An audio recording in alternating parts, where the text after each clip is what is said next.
YouTube channel पे आप सभी का स्वागत है। आज हम पढ़ने जा रहे हैं हमारी अगली पोएम अ बॉयज़ सॉन्ग। लास्ट हमने पोएम पढ़ी थी द नोबल नेचर। अब हम पढ़ने जा रहे हैं अ बॉयज़ सॉन्ग। बहुत ही अच्छी और बहुत ही प्यारी, बहुत सुंदर पोएम है, बहुत अच्छी पोएम है, बहुत ईजी पोएम है।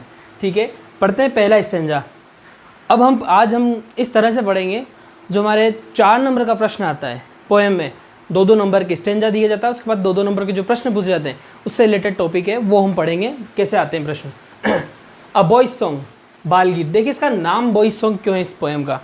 इसमें जो कवि है वो अपनी मन की बातें ऐसे करता है, मतलब छोटे बच्चे की तरह बातें करता है, इसलिए इसका नाम रखा है अ बॉयज़ सॉन्ग। ठीक है, पहला stanza. Because I set no snare, because I set no snare, क्योंकि मैंने कोई जाल नहीं सेट किया है, कोई भी जाल नहीं बिछाया है। बट लेकिन लीव देम फ्लाइंग फ्री, लेकिन उन्हें मुक्त रूप से उड़ने दो, आज़ाद उड़ने दो। किन्हें? ऑल द बर्ड्स, सभी चिड़ियाओं को, ऑफ द एयर, हवा की जितनी भी चिड़ियाँ, मतलब आकाश की जितनी भी चिड़ियाँ हैं उन्हें सभी को उड़ने दो। बिलोंग्स टू मी, वे सभी मुझसे क्या रखती हैं? संबंध रखती है। मतलब कवि यहाँ कहना चाह रहा है कि सभी चिड़ियाएँ हैं, उन सभी को मुक्त रहने दो, सभी की सभी मुझसे संबंध रखती है। सारी चिड़ियाएँ, all the birds of the air, air का मतलब आकाश की, स्काई की, आसमान की जितनी भी चिड़ियाएँ वो सारी किससे संबंध रखती है? मुझसे संबंध रखती है। अतः उन्हें मुक्त रहने दो, उन्हें पिंजरे में मत डालो, उन्हें फ्री रहने दो। ठीक है, ये पहला स्टेंजा। अब हम पहले स्टेंजा से जो 2 प्रश्न हैं उन पे एक एक करके चर्चा करते हैं। पहला प्रश्न देखिए, पहला प्रश्न क्या है? What does the poet not do with the birds, कवि चिड़ियाओं के साथ क्या नहीं करता है? क्या नहीं करता है? वो उन्हें पिंजरे में नहीं डालता। कि क्या कहा था उसने? देखते हम। आई सेट नो स्नेयर, उसने स्नेयर नहीं, यानी उसने जाल नहीं बिछाया है। अतः क्या करता है? वो जाल नहीं बिछाता है। कवि पक्षियों के साथ क्या नहीं करता है? What does the poet not do with the birds? The poet does not set any snare because I set no snare. पहली लाइन कविता की, does not set any snare, set यानी स्थापित करना, एनी स्नेयर कोई भी जाल। ठीक है, स्नेयर का मतलब होता है जाल, एनी यानी कोई भी, सेट यानी सेट करना या बिछाना। देखो जाल को सेट किया जाता है, बिछाया जाता है ना। टू कैच, कैच यानी पकड़ना, पकड़ने के लिए। The birds he want, sorry he wants कर लीजिएगा इसको, he wants to leave them flying free. हमने उसमें पहले स्टेंजा में लाइन को देखा है इसको। The poet does not set any snare, कवि क्या नहीं करता है? कवि कोई भी जाल नहीं बिछाता है। ठीक है, टू कैच द बर्ड्स, पक्षियों को पकड़ने के लिए कोई जाल नहीं बिछाता है। To leave them flying free, और वह क्या चाहता है? उन्हें मुक्त उड़ते हुए रखना चाहता है। वह उन्हें मुक्त उड़ते हुए, देखिए I set no snare but leave them flying free, वह उन्हें मुक्त उड़ने देना चाहता है। ठीक है, ये हमारा पहला प्रश्न था, इसका आंसर। आई होप आपको ये प्रश्न, इसका उत्तर समझ में आया होगा। नेक्स्ट प्रश्न की ओर चलते हैं। इसी स्टेंजा से हमारा दूसरा प्रश्न है, who belongs to the poet, poet से कौन संबंधित है? Why do they belongs to the poet, इसमें कौन संबंधित है पोएट से? हमने देखा all the birds in the sky, in the air, line लिखी हुई है ना, the all the birds of the sky, वहाँ पे एयर है, एयर को हमने स्काई ही बोलेंगे। ठीक है, ऑल द बर्ड्स सारे पक्षी, ऑफ द स्काई आकाश के, दैट फ्लाइंग फ्री जो कि मुक्त रूप से उड़ रहे हैं, इन द स्काई आकाश में, बिलोंग्स टू दी पोएट कवि से संबंध रखते हैं। आई होप समझ में आया होगा। अगला प्रश्न है, why do they belongs to the poet, लेकिन वह कवि से संबंध क्यों रखते हैं? क्यों रखते हैं? क्योंकि दे बिलोंग्स, दे मीन्स पक्षी, सारे पक्षी, कहाँ के पक्षी? आकाश के पक्षी। आकाश से कौन से पक्षी? जो मुक्त रूप से उड़ते हैं। They belongs to the poet, वे कवि से संबंध रखते हैं। बिकॉज, क्यों रखते हैं? क्योंकि he does not ensnare them, ensnare them मतलब उन्हें, स्नेयर का विपरीत है ये ensnare, स्नेयर मतलब जाल, एनस्नेयर मतलब मुक्त रखना, जाल में नहीं रखना। And snare them and he wants their freedom only, वह मात्र उनकी आज़ादी चाहता है। Them and he wants their freedom only, वह मात्र उनकी आज़ादी चाहता है। ठीक है, ये प्रश्न भी आपको समझ में आया होगा। नेक्स्ट स्टेंजा की ओर चलते हैं हम लोग। अगला स्टेंजा है हमारा, देखिए, फ्रॉम से लेकर the blue tit, blue tit से लेकर के, ये रहा ब्लू टिट, एक बहुत छोटा सा पक्षी होता है, बहुत प्यारा सुंदर सी आवाज़ निकालता है ये। From the blue tit on the slow, कवि ने कहा था स्टेंजा, पहले स्टेंजा में आपने अगर ध्यान दिया हो, ऑल द बर्ड्स, सारे पक्षी, सारे पक्षी, और वो कह रहा है कि सारे पक्षी कौन कौन से, इस ब्लू टिट से लेकर के इस ईगल तक के। इट मीन्स छोटे से छोटे पक्षी से लेकर बड़े से बड़ा पक्षी मुझसे संबंध रखता है। From the blue tit, blue tit से लेकर ऑन द स्लो, जो कि स्लो पर बैठा हुआ है, एक झाड़ी नुमा वृक्ष या झाड़ी नुमा पौधा है, उसकी बात करता है कि स्लो पर बैठा हुआ है।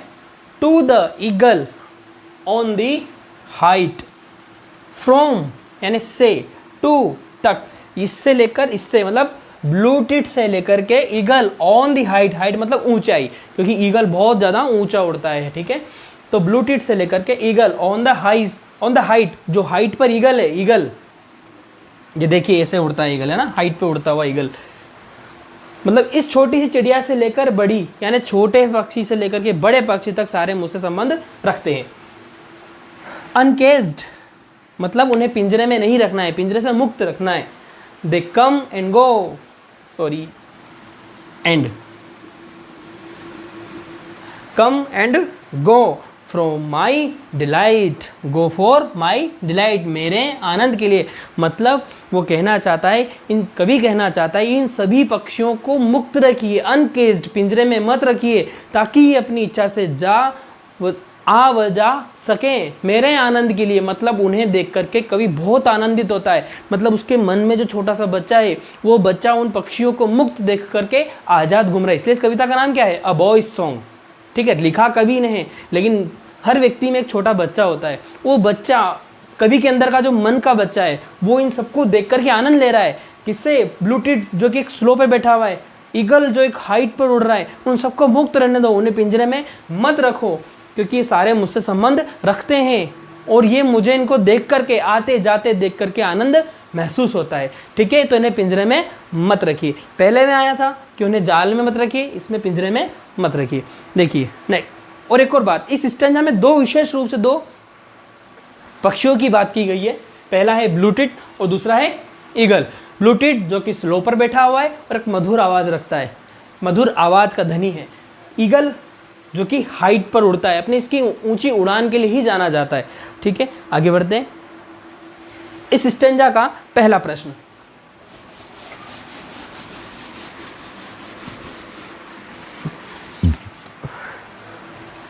थोड़ा सा नीचे यहाँ पर आ रहा है और आपको यहाँ कुछ फोकस भी लग रहा होगा, पर मैं समझा देता हूँ, मैं बोल दूंगा, आप समझ लीजिएगा। Name the birds from the stanza, stanza से मैं मतलब जिन जिन के नाम है उनके नाम बताइए। अभी हमने देखे दोनों के चित्र, ब्लू टिट और ईगल। ठीक है, where is the blue tit sitting, blue tit कहाँ पर बैठा हुआ है। सेकंड स्टेंजा की पहली लाइन, स्लो पर बैठा हुआ है, यानी एक छोटी सी झाड़ी पर। सबसे पहले दोनों के बारे में जानकारी लेते हैं, दोनों के बारे में चर्चा करते हैं। देयर आर टू बर्ड्स, दो पक्षी हैं, मेंशन इन द स्टेंजा, इस स्टेंजा में कितने पक्षियों की चर्चा की गई है, दो पक्षियों की। क्या नाम, द फर्स्ट ब्लू टिट, पहला जो है वो कौन है, आप इसे फर्स्ट वन भी लिख सकते हैं, फर्स्ट ब्लू टिट, पहले blue tit. It is a small bird, यह एक छोटा सा पक्षी है, that known for its sweet voice, जो कि अपनी मधुर आवाज़ के लिए जाना जाता है। आपको कितना ध्यान, आपको ये ध्यान रखना है, ब्लू टिट किसके लिए जाना जाता है, मधुर आवाज़ के लिए, और कैसा पक्षी है, छोटा पक्षी है।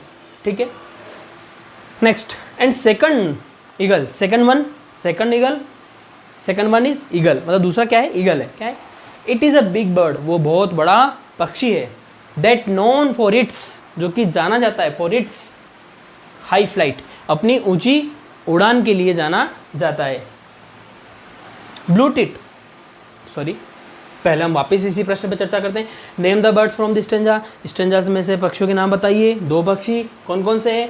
पहला है हमारा ब्लू टिट, छोटा पक्षी है। मेन जो बात है, ब्लू टिट छोटा पक्षी और क्या है, स्वीट वॉइस, ठीक है। सेकंड ईगल, ठीक, बड़ा पक्षी, बिग बर्ड है और काहे के लिए जाना जाता है, हाई फ्लाइट के लिए, ऊंची उड़ान के लिए जाना जाता है, ठीक है। आगे हम चर्चा करते हैं। क्या प्रश्न था? Where is blue tit sitting? Blue tit कहाँ बैठा हुआ है? कहाँ बैठा है ब्लू टिट? बैठी है मतलब चिड़िया है छोटी, कहाँ बैठी है? ब्लू टिट इज सिटिंग कहीं, देखो ये बात तो हमारी प्रश्न में से आ गई, on A small shrub, shrub मतलब छोटी सी झाड़ी पर बैठी हुई, स्लो, इसे आप स्लो भी लिख सकते हैं, no problem,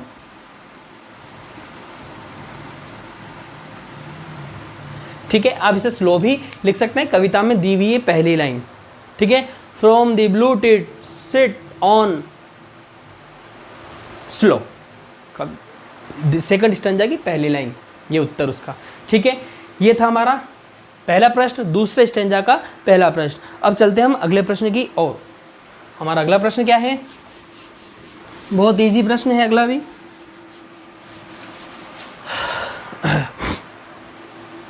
Why does the poet feel delighted? Delight का मतलब होता है आनंद और डिलाइटेड आनंदित, ठीक है। Why does the poet feel delighted? कवि आनंदित क्यों महसूस करता है? The poet feels, does feel के पास चला गया, feels हो गया, delighted, delighted, ये सारी बात तो आगे प्रश्न में से। To see, देखकर, the birds flying free, आकाश में मुक्त उड़ते हुए पक्षियों को देख करके आनंदित महसूस करता है। देखिए स्टैंजा की ओर चलते हैं मैं एक बार।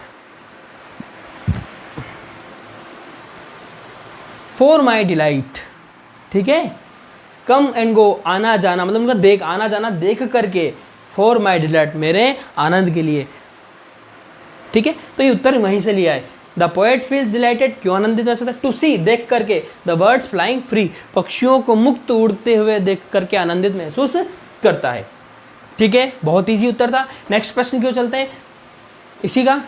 वॉट अट्रैक्ट्स द पोएट, कवि को क्या आकर्षित करता है?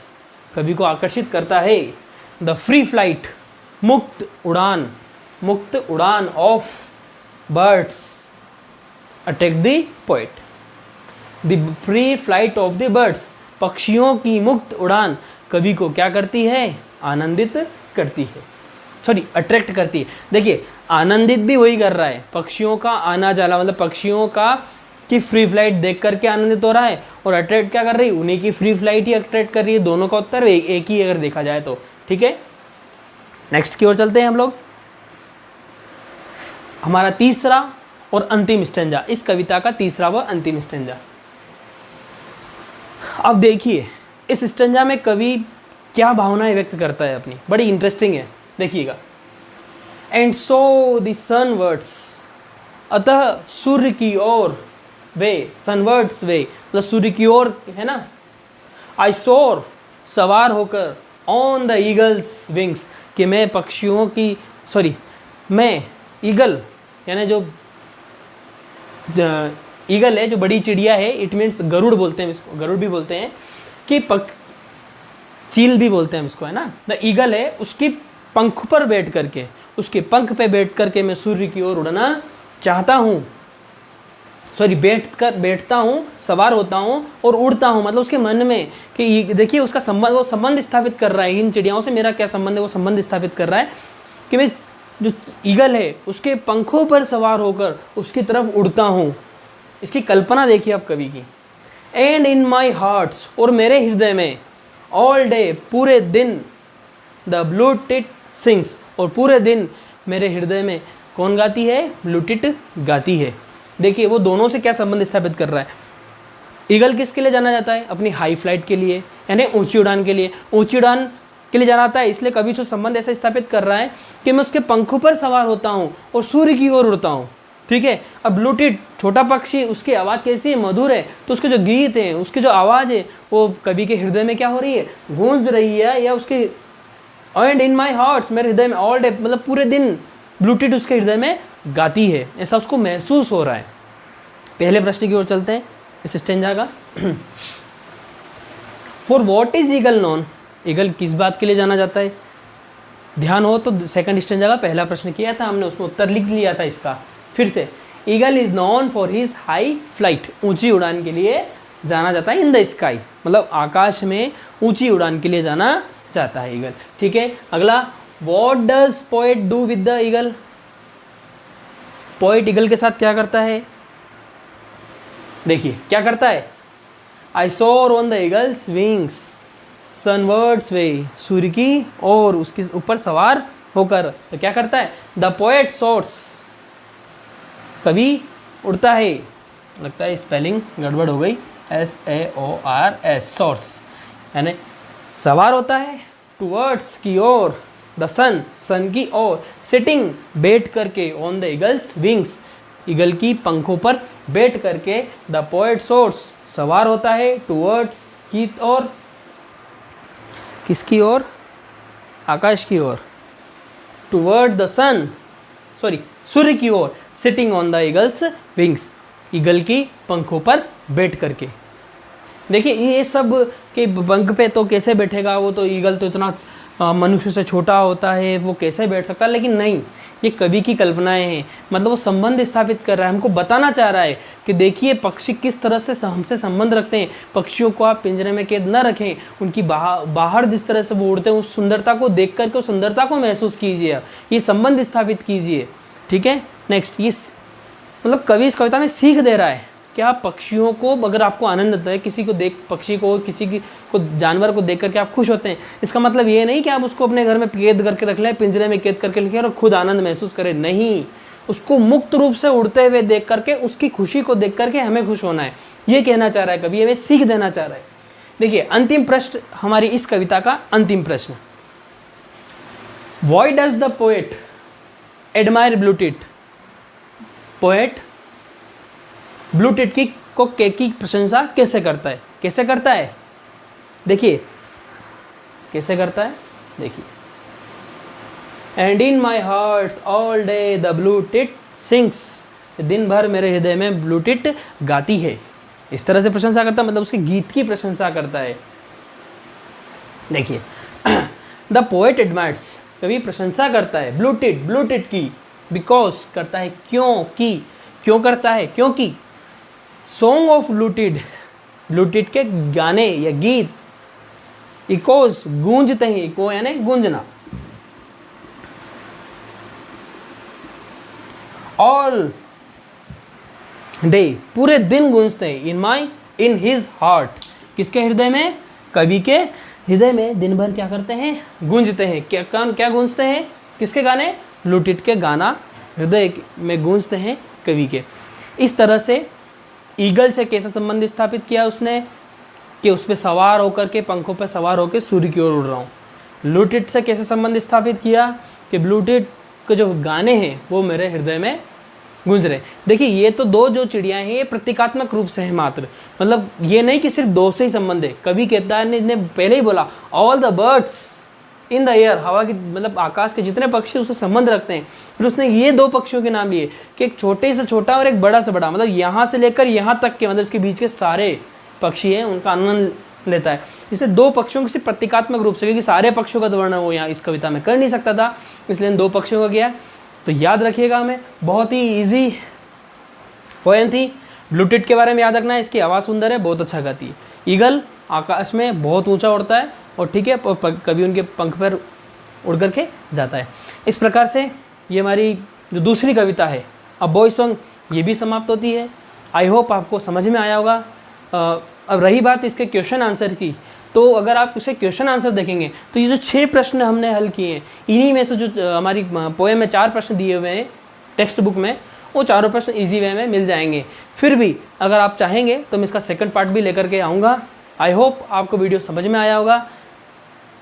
चैनल को लाइक करें, सब्सक्राइब करें, शेयर करें, और जो समय है अभी लॉकडाउन का, इसका पूरा फ़ायदा उठाइए, क्योंकि ये आपकी एक तरह से प्रिपरेशन लीव मानकर चलिए और इसको पूरा फ़ायदा उठाइए। क्योंकि देखिए हो सकता है आपके कोर्सेज में कुछ चेंजेस ज़रूर आए, क्योंकि सीबीएसई ने कोर्स में चेंज किया है, कम किया है। हो सकता है आरबीएसई भी कुछ चेंजेस करे, लेकिन हमें पढ़ाई करते रहना है रेगुलर वे में, क्योंकि हमारी क्लास बोर्ड है और पहली पोएम द नोबल नेचर मैंने करवा दी, second poem a boy song भी हो चुकी है। इन दोनों को बहुत अच्छे से कर ली क्योंकि पोएम कक्षा 12 में बहुत अच्छा अपना वेटेज रखती है। मात्र 5 पोएम है 10 नंबर की और बहुत छोटी छोटी इजी पोएम है। देखिए फर्स्ट पोएम थी द नोबल नेचर, वो भी प्रकृति से रिलेटेड थी। सेकंड है ये भी प्रकृति से रिलेटेड है। ठीक है, thank you very much. Channel को लाइक करें, सब्सक्राइब करें, शेयर करें।